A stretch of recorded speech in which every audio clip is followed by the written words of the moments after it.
আন্তর্জাতিক গণমাধ্যমে সবার আগে উঠে এসেছে বাংলাদেশের কোঠা আন্দোলনের দৃশ্য। আর এরই প্রেক্ষাপটে সচর হয়ে উঠেছে অনেক দেশ।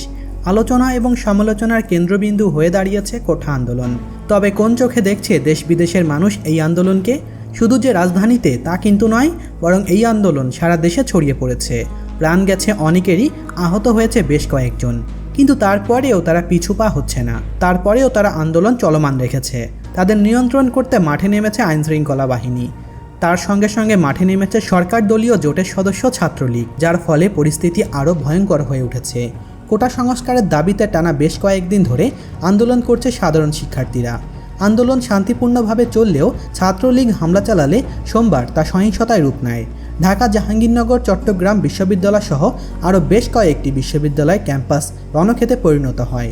এই আন্দোলন নিয়ে শুরু থেকে বাংলাদেশি গণমাধ্যমে সংবাদ প্রচার হয়ে আসলেও বিশ্বের গণমাধ্যম কোঠা আন্দোলনকে কেন্দ্র করে সচর হয়ে উঠেছে। আল জাজিরার এক সংবাদ শিরোনামে প্রকাশ করে বলা হয়েছে, বিশ্ববিদ্যালয় কোঠা আন্দোলনকারী শিক্ষার্থীদের ওপরে ছাত্রলীগের হামলার ঘটনার পরপরই সরকারি চাকুরিতে কোঠার প্রতিবাদে আহত অন্তত 100 জন শিক্ষার্থী। রাইটার্সের এক প্রতিবেদনে আরও বলা হয়েছে, সরকারি চাকুরিতে কোঠা পদ্ধতির অবসানের দাবিতে আন্দোলনকারী ও ক্ষমতাসীন দলের অনুগতদের মধ্যে সংঘর্ষে সারা বাংলাদেশে 102 জনের বেশি শিক্ষার্থী আহত হয়েছে। পুলিশ ও প্রত্যক্ষদর্শীদের বরাতে এই তথ্য জানিয়েছে বার্তা সংস্থাটি।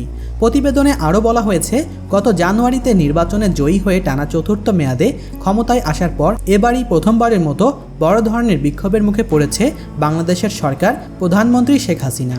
বিবিসি প্রতিবেদনে বলা হয়েছে, বাংলাদেশে হাজার হাজার বিশ্ববিদ্যালয় শিক্ষার্থী সরকারি চাকুরিতে কোঠার ব্যবস্থার বিরুদ্ধে বিক্ষোভ করছে।